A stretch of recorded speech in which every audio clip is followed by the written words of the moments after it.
from financial going back to technology and technical and scientific issues.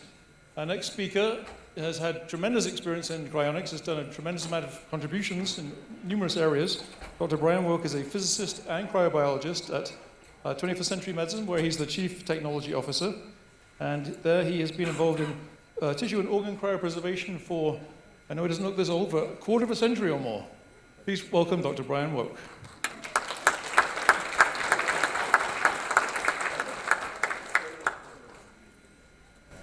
Thank you, Max.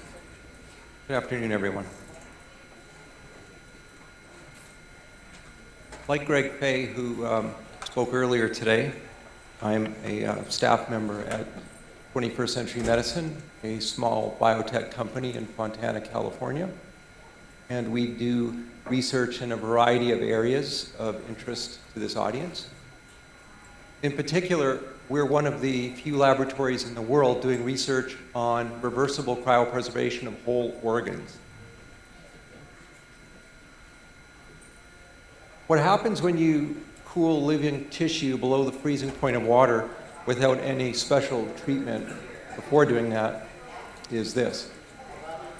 Now, cells don't burst, that's a myth. Instead, ice forms in between cells and disrupts delicate connections between the cells that allow the cells to form the normal architecture of an organ or tissue. What happens is that ice just continues growing till it occupies most of the volume of the tissue, and there's just a small unfrozen fraction of highly concentrated salt and proteins into which the cells are squashed. This problem can be mitigated by adding cryoprotectants such as glycerol or DMSO, and even a small quantity of cryoprotectant greatly enlarges the volume of the unfrozen fraction.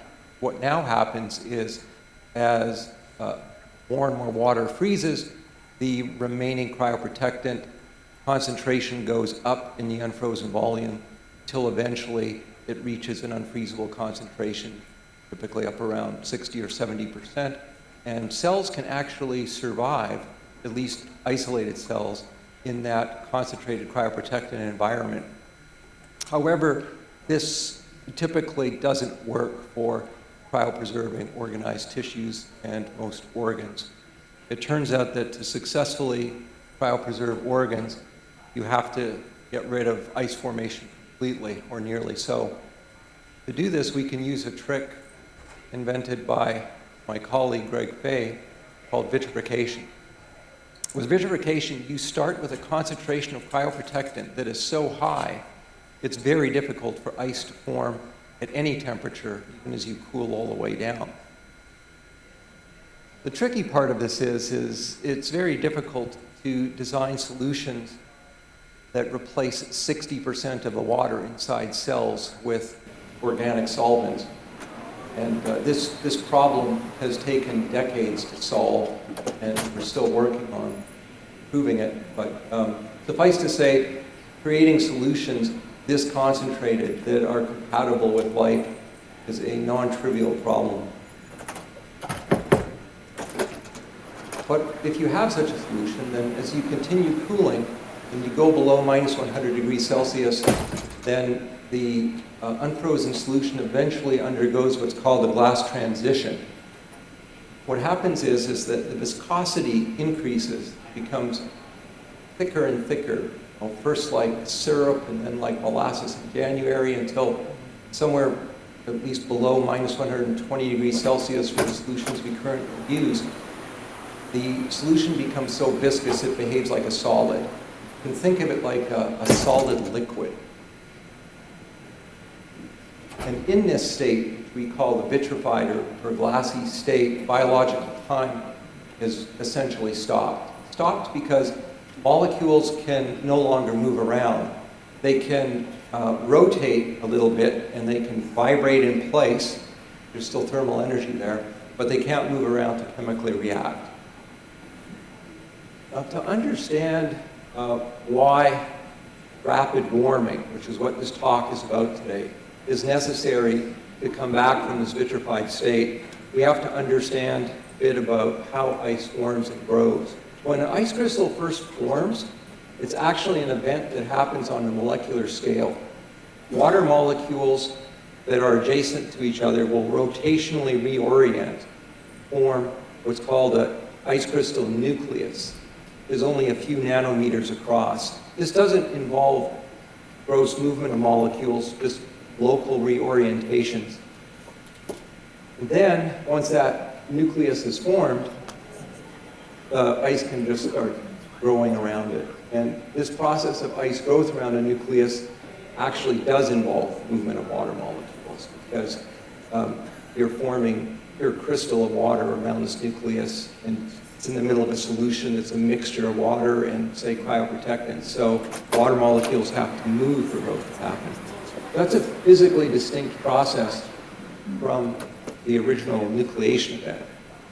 The fact that ice nucleation and growth are physically different processes means that they actually tend to happen at different temperatures.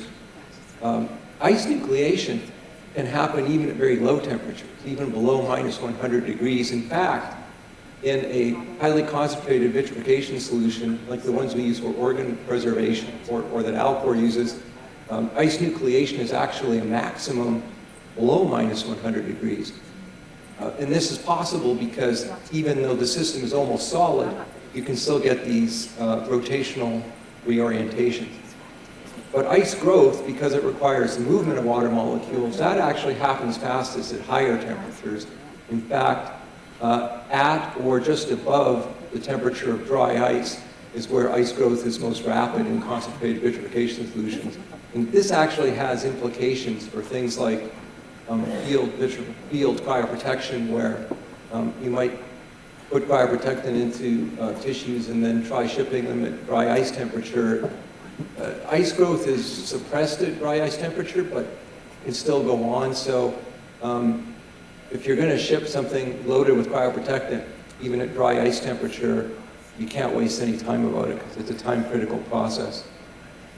The fact that ice nucleation happens most rapidly at very low temperatures, and ice growth happens at warmer temperatures, means it's relatively easy to cool even large volumes of vitrification solution down to below the glass transition temperature and avoid ice formation. Because you might get a little bit of ice nucleation at higher temperatures, but you don't really get hit with it until low temperatures. And once you're down at those low temperatures, ice growth can't occur anymore. So cooling problem is the easiest problem of vitrification.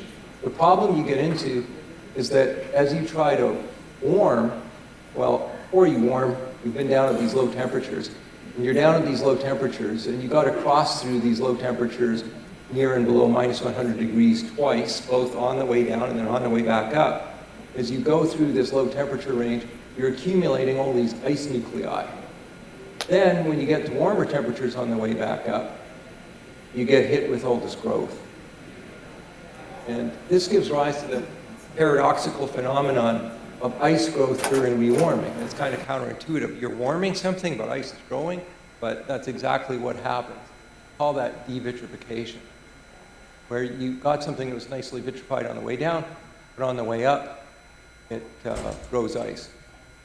What this means is that it's easier to cool than it is to warm, and the minimum warming rate needed to avoid freezing during warming is therefore larger than the minimum cooling rate to avoid ice while cooling. So if you have a vitrification solution and you have an organ that you can successfully vitrify by cooling it at, say, 10 degrees a minute, to avoid ice formation on warming, you're going to have to rewarm it at probably 100 degrees a minute or more. And if you're cooling organs by external conduction, then that means that really they should ideally be warmed by a means faster than just external conduction, cold into the organ. That's what we're going to talk about today. There are three different ways that you can use radio frequency electromagnetic fields to warm tissue and organs from within. An oscillating magnetic field can be created by a solenoid, and then that magnetic field can warm perfused nanoparticles by magnetic hysteresis. This is relatively new. technology that's called nanowarming. An oscillating magnetic field can incidentally produce an oscillating electric field by a process called induction. And at low frequencies, this is actually used in industry to heat metals. That's called induction heating.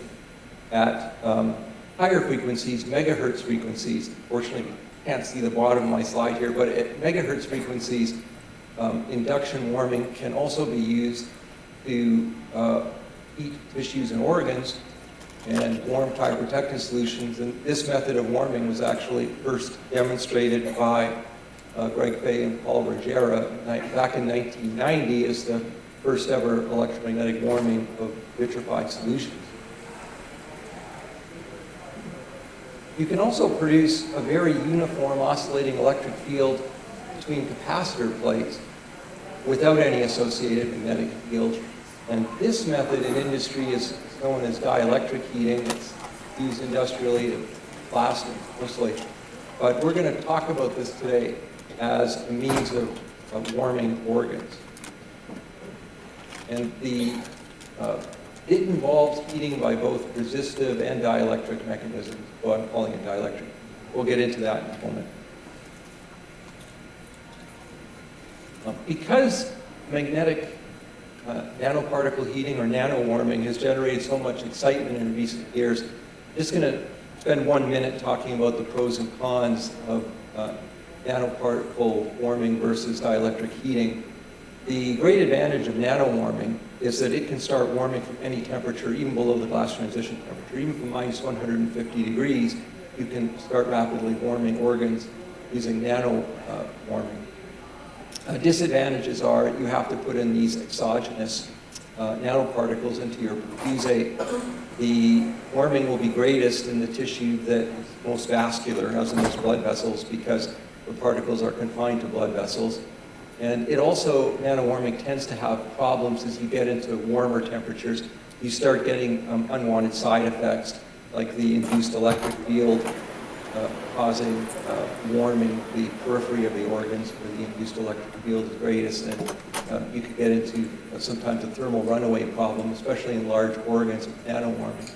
Dielectric heating, it has the disadvantage of being difficult to use below minus 100 degrees because it relies somewhat on mobility of water molecules. So you have to warm at least minus 100 degrees by other means before you can start dielectric heating. But it does have the advantages of requiring no external particle loading, and it has a particularly nice advantage that if you choose the frequency right, the warming rate slows at high temperature. So you can start off by getting really fast warming, and then as you approach your final target warming temperature, the warming will slow down, which is really good for stability of the whole process. It does also have a disadvantage that the warming tends to be slower parts of tissue that are fatty, because they're non-polar tissues. The type of applicator that you use for dielectric warming depends on the frequency that's going to be used. A microwave oven, for example, is a multi-mode cavity because it operates at a very high frequency, but for reasons that will become apparent in a minute, for warming organs from a vitrified state, we use much lower frequencies, and the frequency range that we're using, what's called a resonant circuit, is the best type of arrangement for delivering the electric field to the tissue. So it's quite different from a microwave oven. It's not a good idea to put naked organs directly into an electric field. The reason for that is that the dielectric constant of tissue is different from air. So that creates an electric field inside the organ, the strength of which depends on the organ's shape and orientation. So you could get into situations like the main body of an organ might have a decreased electric field inside it, whereas the artery of the organ, if it happens to be protruding and is parallel to the electric field, it will have a much stronger electric field inside it. So you can get the organ being underwarmed while the artery gets cooked. It's just not a good situation. Electromagnetic theory predicts that actually an ellipsoidal shape is the ideal shape for uniform internal warming. It will have the same strength electric field regardless of shape or orientation, as long as it's an ellipsoid. You can approximate an ellipsoid geometry by either a slab or a cylinder, and we approximate it by a sort of a cylindrical geometry. So this is a 50 ml solution volume with a rabbit kidney in this specimen vial, positioned approximately in the middle of the solution volume, and that gives us a reasonably uniform electric field through the whole volume during warming. An oscillating electric field heats tissue by two different mechanisms. One mechanism is dielectric heating proper, which means that water molecules are twisting back and forth in response to the field oscillations. The other mechanism is resistive heating, where mobile ions in the solution linearly move back and forth like this in response to the electric field. And it turns out that one of these is unwanted. In particular, resistive heating is unwanted because as warming proceeds and the solution becomes less viscous, the efficiency of resistive heating increases because these ions become more mobile, so they heat better and better as the temperature increases, and that's not a good thing. So we adjust our perfusate composition to have a minimum ion content to avoid a resistive heating component. Dielectric heating, on the other hand, this twisting of molecules, it actually is maximum at a particular temperature that depends on the solution composition and the particular frequency of the electric field being used. And so this frequency of maximum warming rate, as I said, it depends on what you're warming, and it depends on temperature. Cambridge University published this extremely useful graph in which they show heating rate as a function of temperature for 4 different frequencies in a 50% DMSO solution.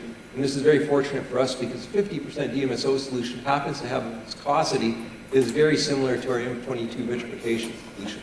So based on this graph, we chose 27 megahertz as our frequency to use for warming because it actually peaks in efficiency near minus 70 degrees, which happens to be very close to the temperature of maximum ice growth rate in our vitrification solution. This is the system that we built. It consists of a signal generator, a variable attenuator to control power, and a series of amplifiers that ends up putting 400 watts of power into this resonant circuit. There's 2 tuning capacitors in the circuit that have to be continually adjusted. Continuous adjustment is necessary because the technical terms of input impedance is constantly changing. During the warming, capacitance becomes greater and greater, and resistance peaks at the maximum warming rate. This is the actual system itself. We've got a signal generator here, which inputs into the variable attenuator, goes to a preamplifier, goes to an amplifier. The amplifier is actually a citizens band radio amplifier that's illegal to use in the United States, but I think I'm okay to use it because I'm not transmitting with it, so I'm not going to bother anybody. The power amplifier is an off-the-shelf amateur radio amplifier, ham radio amplifier. This power feeds into a Faraday cage with a protruding power meter, and tuning capacitors are continually adjusted.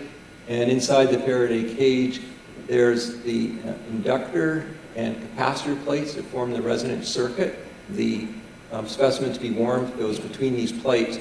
A tremendous amount of power is built up in this circuit, and a potential of tens of thousands of volts develops across these plates. The electric field is so strong that it can't even be directly measured. We have to measure it as the strength of the fringe field along a distance away from the plates. This is a rabbit kidney at the end of a warming run. This particular warming run is in a poor non-ideal position here. These protruding leads are fiber optic temperature sensors that are not affected by the electric field, so that's a special technology we have to use to measure temperature under these conditions. In this particular warming run, we were able to warm from minus 100 degrees up to minus 27 degrees in only 70 seconds. And you can see that that has this nice feature, the warming rate increases, and then it decreases as the temperature increases, which allows the colder interior of the kidney to catch up to the exterior temperature. So we finish at a really nice uniform temperature through the whole volume of the kidney. This is a warming rate 10 times faster than you can, more than 10 times faster than you can achieve by external warming, such as by just immersing the kidney in a warm solution. And it has this nice feature of the warming rate being a maximum, in this case like 160 degrees a minute, right as we're traversing the maximum ice growth zone of M22. These experiments begin by first loading the kidney with the vitrification solution inside our perfusion machine. The perfusion machine is built inside a refrigerator, and the organ is inside a temperature control box. And it rests on a holder that at the end of the perfusion we use to lift out the organ and then lower it into that specimen vial that I showed you. The whole perfusion, cryoprotectant perfusion process is controlled by computer software, and it ends with the kidney at a temperature just a little bit below minus 20 degrees Celsius. And it's unfrozen in that state because it's loaded with such a high concentration of cryoprotectant that it can't freeze at that temperature. And while we're doing this cryoprotectant perfusion, we're pre-cooling 35 milliliters of vitrification solution inside a specimen vial. And this pre-cooling is happening inside this gas cooling box with a window on top. And inside the box, there's a powerful fan that's blowing cold vapor past this specimen vial. And the vapor temperature is controlled by continuously injected liquid nitrogen as needed to maintain temperature.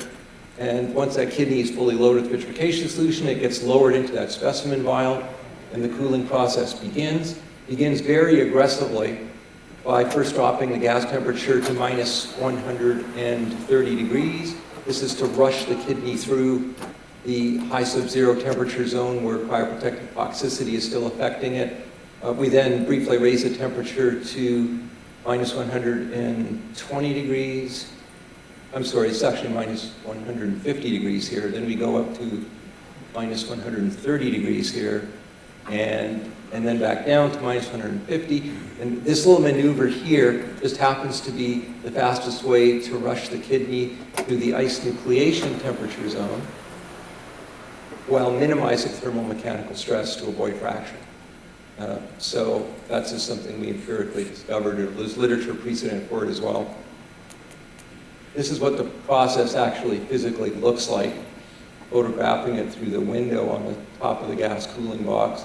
And this is the kidney in the vitrified state, minus 130 degrees when this particular photograph was taken. Now, because of this problem I told you about, that dielectric heating doesn't work well below minus 100 degrees, before we can do the dielectric heating, we have to use the cooling box, which I guess now becomes a warming box, to get the kidney up to minus 100 degrees before we can start the fancy rewarming. So we just put the gas temperature up and get the kidney uniformly parked at minus 100 degrees. This is what the kidney looks like, that minus 100 degree parking phase. We put it into an insulated sleeve, bring it over to the warming apparatus. Then burn it on, and in about 100 seconds, we get it from minus 100 degrees up to near minus 20 degrees, at which point it goes back into the perfusion machine, and over a 2-hour period, 2.5-hour period, we unload the cryoprotectant. And at the end of this whole process, there is the kidney, formerly vitrified kidney, that is now ready for reimplantation.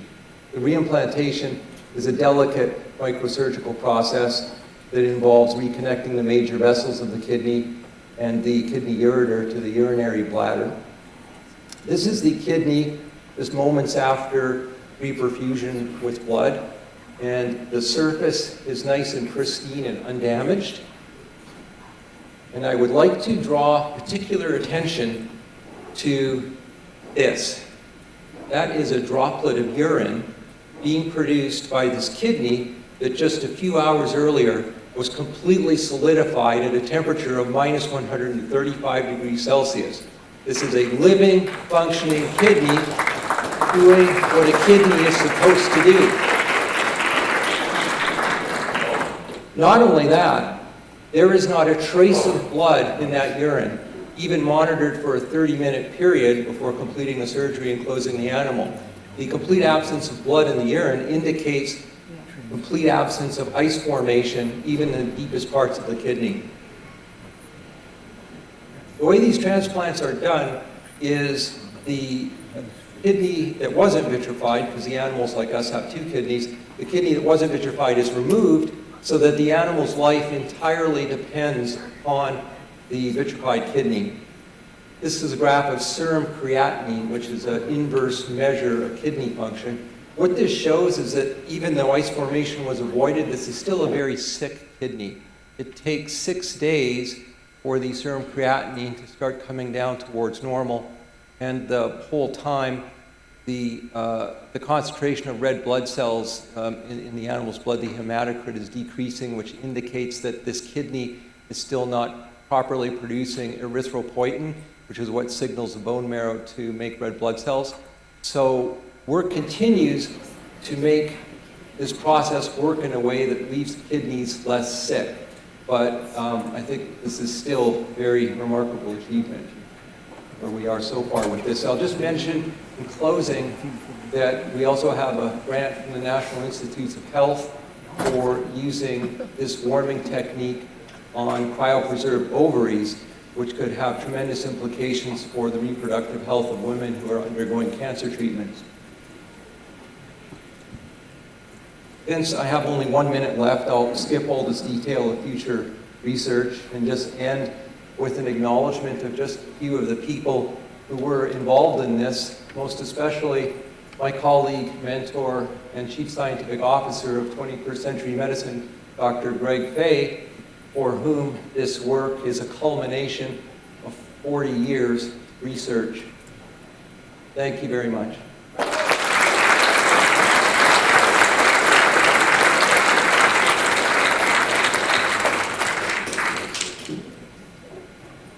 Thank you, Brian. Very detailed, very interesting. Do we have any questions? We have a couple of minutes. Oh, lots of questions. Okay. So the experiment, so the question is, does a creatinine ever go down to normal levels? And I just showed you the most successful experiment of this type that we've had so far. And unfortunately, for reasons completely unrelated to the health of the animal, we had to end this experiment after 9 days. And so I don't know. But we hope to have the answer to that question during the remainder of this year when we resume these types of experiments.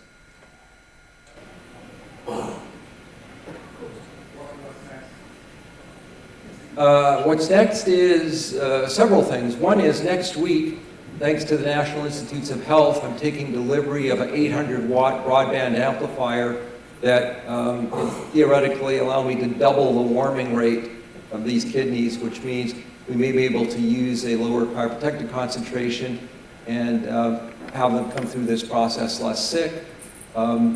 Other things that are going on are the possibility of starting warming from even lower temperatures by using a lower RF frequency, which a broadband amplifier will make possible. And also I want to do more comprehensive studies of the electrical properties of the tissue in the different parts of the kidney to allow me to determine the physical limits of warming rates that I can achieve without getting uneven warming. This type of warming can be used on any type of organ. The question was, can this be used on other organs? Yes, any type of organ, any organ. So it's a two-parter. Does the polarization vector matter? So left-hand circular, right-hand circular, linear. Do you use a waveguide for precision warming during this? It is we can't use a waveguide because the wavelength of these frequencies is meters long and our warming cavity is centimeters across. So that's why it's just capacitors plates. It's not a waveguide geometry. And the answer is the polarization direction doesn't matter. It doesn't matter whether it rotates or is linear. It happens to be linear, but it wouldn't matter if it rotated. And actually other researchers back in the 1990s built warming systems of this type that did use a circular vector rotating.